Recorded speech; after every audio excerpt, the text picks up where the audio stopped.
आणि थेट पुण्यामधली आपण दृश्य पाहतोय। राहुल सोलापूरकर याच्या घराबाहेर अशा प्रकारे वंचित बहुजन आघाडी आणि रिपब्लिकन पार्टी ऑफ इंडियानं आंदोलन केलेलं आहे। मोठ्या प्रमाणावर कार्यकर्ते जमलेत आणि घोषणाबाजी सुरू आहे। पोलीस या सर्व कार्यकर्त्यांना आक्रमक कार्यकर्त्यांना आवर घालताना आपण पाहतोय।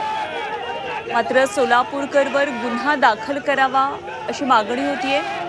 वंचितचं हे आंदोलन सुरू आहे, रिपब्लिकन पार्टी ऑफ इंडियाचं हे आंदोलन सुरू आहे आणि याच दरम्यान आता आंदोलकांनी आणखी एक मागणी केली आहे। राहुल सोलापूरकरला माफ करा असं सुरेश धस, भाजपचे आमदार सुरेश धस यांनी म्हटलेलं होतं। तेव्हा आता सुरेश धस यांच्या विरोधात सुद्धा वक्तव्य करण्यात येत आहे।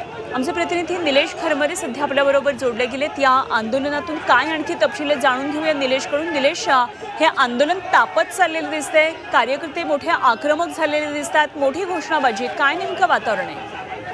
खरं तर या ठिकाणी राहुल सोलापूरकर यांच्या घराच्या दोन्ही बाजूला बॅरिकेड करण्यात आलेले आहेत। मात्र या ठिकाणी आता वंचित बहुजन चे कार्यकर्ते या ठिकाणी आक्रमक झालेले आपल्याला पाहायला मिळतात। त्यांचं एकच म्हणणं आहे की आम्हाला राहुल सोलापूर यांच्या तोंडाला काळं फासायचं आहे, तुम्ही बंदोबस्त काढा, नाही तर आम्ही बॅरिकेड सोडून आतमध्ये येण्याचा प्रयत्न करेल आणि तसा काही प्रयत्न सुद्धा या ठिकाणी करताना आपल्याला पाहायला मिळत आहे।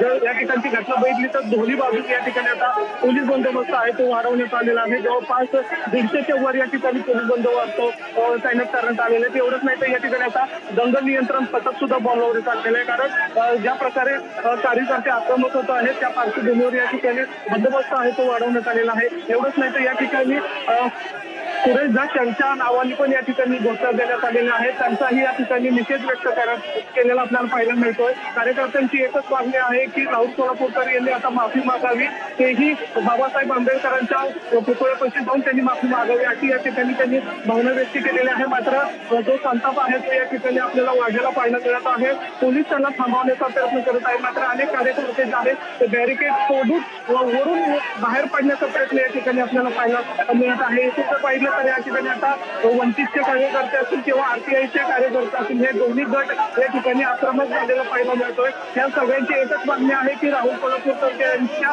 तोंडाला काळं फासायचं आहे, जेणेकरून महाराष्ट्रातील जातीय तणाव निर्माण करण्याचा जो प्रयत्न केला आहे तो कुठेतरी थांबला जाईल। या अनुषंगाने या ठिकाणी आता कार्यकर्ते आता आक्रमक झालेले आपल्याला पाहायला मिळतात। अनुपम, अगदी निलेश, आपण पुन्हा एकदा प्रेक्षकांनाही माहिती सांगूया। पुण्यामधली दृश्य आहेत। सोलापूरकर अभिनेते राहुल सोलापूरकर याच्या घराबाहेर अशा प्रकारे मोठ्या प्रमाणात आंदोलन सुरू आहे। खरं तर जेव्हापासून छत्रपती शिवरायांबद्दल त्यांनी वादग्रस्त वक्तव्य केलं होतं तेव्हापासूनच आक्रमक झाल्या त्या विविध संघटना। आता डॉक्टर बाबासाहेब आंबेडकर यांच्याविषयी झालेल्या वादग्रस्त वक्तव्यानंतर वंचित बहुजन आघाडी रिपब्लिकन पार्टीनं आज आक्रमक होत आंदोलन केलं।